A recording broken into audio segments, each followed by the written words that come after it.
traditional campaign, every candidate is incented to find their votes and to not think about other people's votes. And then obviously in a runoff, in an RCV setting, we are all pursuing not just number one votes, but number two and number threes, which means that there is a strong reason for us to be very positive, to reach out to folks with much more positive messaging, which I think frankly is probably a good thing for campaigns. I think it reduces but does not eliminate negative campaigning, and it means that we are constantly reaching out to many more and diverse constituencies than we probably would be in a typical first to the post race. How do you position yourself if somebody says, well, I'm really dedicated to Leland?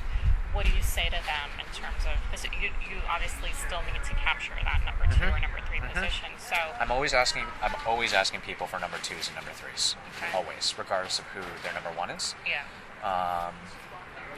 And so what is that, define that for me, is that kind of a humbling experience to say to somebody, no, it's don't not just actually me, put me as your number two or number three, or how do you view it actually, I view it differently in that in the past, if someone said I'm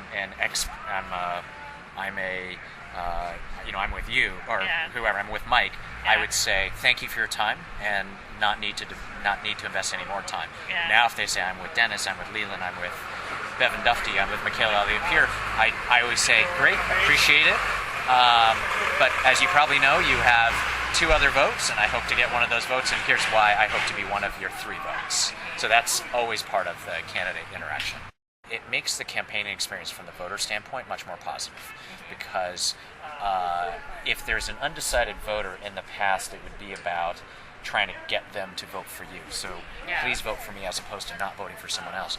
In this context, though, you risk alienating folks that may drop out of the race in an RCV calculation before you do, and you want to make sure that they're with you. Do you think it's kind of a tougher way of thinking about your campaign because you're not only taking into account the other guy, you're trying to get yourself into second? I think it is far more complex, and then you add to that the complexity of the number of candidates we have in the race and all the different permutations. It becomes this incredible math, kind of this amazing analytical, statistical conundrum that all of our teams are wrestling with right now. I think if any consulting team tells you they have the answer, they don't. We're all trying to figure it out.